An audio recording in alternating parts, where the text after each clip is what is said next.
Now Sarah Palin is going to explain her belief in God, and there's a couple interesting things here. What church do you go to? What is your belief system? Go to a Bible-believing church up there in Wasilla that's non-denominational. Are you born again? Yeah. I mean, when I was a young girl, I remember looking around the beauty of Alaska. Remember one summer at a summer camp, looking around at our mountain ranges and the beautiful lakes and this creation, and knowing, even as a kid, wow, there is something greater than self, and whomever it is that created this certainly must know better than I how to direct my life. I put my life in God's hands at that time. This was a moment, an actual... Yeah, it was an actual moment. How old were you? I was about 12, yeah, I remember calling out to God and saying, I believe you, because I see God in my surroundings up there in Alaska. Really, it's hard to escape it.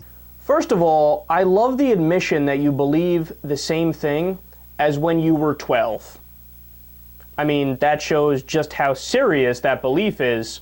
But also, this is a common argument from religious folks, and it's actually the most convincing argument at face value, that everything appears to be so designed, so there must be a designer. It's just common sense. And they say, look at a watch. I mean, it has the numbers on it, the hands, the mechanisms that go into it are incredibly advanced. And it's the same thing with a human eye, for example. It has to be perfect for it to function with everything in just the right place. It's so intricate, and you can't just have that by random chance. This is the way the argument goes. And there's another one I've heard where somebody says, I forgot who made this argument, but they say, atheists are like people who say a windstorm can go through a junkyard and build a 747 jet. So let me respond to all of this, because there's such an easy answer that it escapes most people.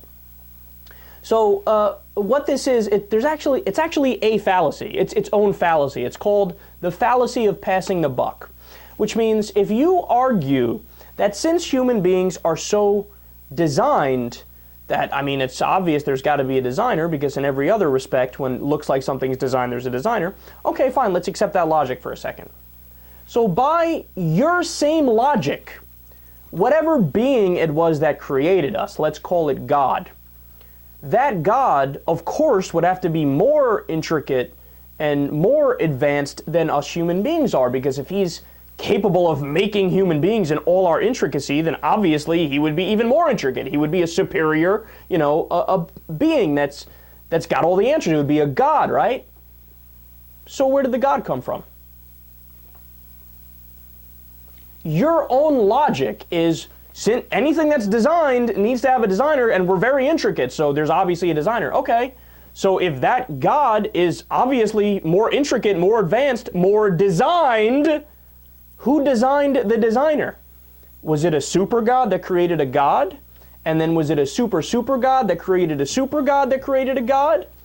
And then was it a super God that created a super God that created a super God? I can go on and on. You guys know exactly how this works. So the problem, and why it is a fallacy, and why it's called the fallacy of passing the buck, is because you're actually posing a harder question to answer. You think you're answering the question by saying, well, God just created us. That's it. Boom, we're done. You think you're answering the question, but you're actually posing a more difficult question. You're opening more doors to ask more questions. You're not closing the door and getting the answer. So that's exactly why that's incorrect. And why am I not surprised that somebody like Sarah Palin, she's admitting, yeah, when I was 12, I thought this was the case, and I still do today. That's a little hint that you're not really a deep thinker there, Sarah.